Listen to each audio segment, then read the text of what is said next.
নমস্কার, আমি একজন বিজেপির বরিষ্ঠ কর্মী। নবনির্বাচিত প্রধান মুখ্যমন্ত্রীকে আমি আমার মাধ্যমে আবেদন করতে চাই এবং পরামর্শ হিসাবে বলতে চাই, আজকে যারা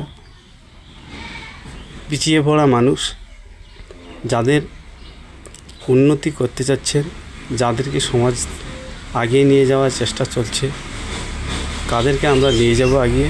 যারা সমাজের পিছিয়ে পড়া মানুষ, তাদেরকে আগিয়ে নিয়ে যাওয়ার চেষ্টা, তাদের উন্নতির চেষ্টা চলছে। তাদেরকে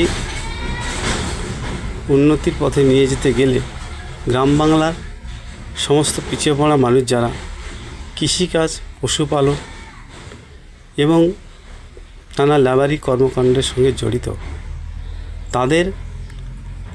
তারা যেন জীবনযাপনে কোনো বাধাপ্রাপ্ত না হয় এবং মানুষ এই বিজেপির নিয়ম নীতিকে যেন কঠোর বলে মনে না করেন, এই বিষয়ে কিছু পরামর্শ আমার আছে। সেই জন্যে বলবো এবং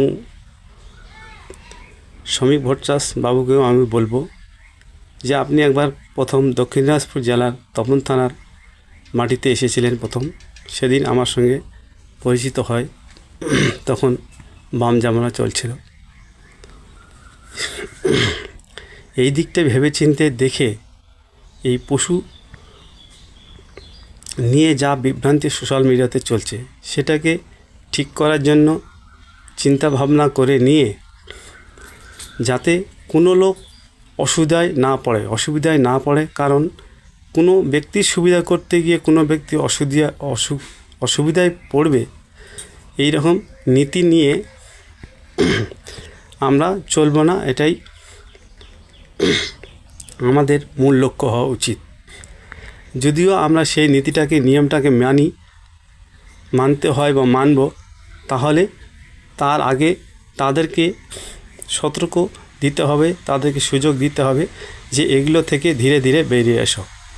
এখন প্রথমত আমাদের নতুন মুখ্যমন্ত্রীকে বলবো, আপনি আগে রাস্তাঘাট, হসপিটাল এবং স্কুলের শিক্ষা ব্যবস্থা, জলের ব্যবস্থা, এগুলোর দিকে নজর দেন।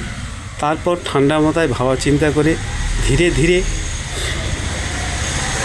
পশু সংক্রান্ত সব বিষয়ে ব্যবস্থা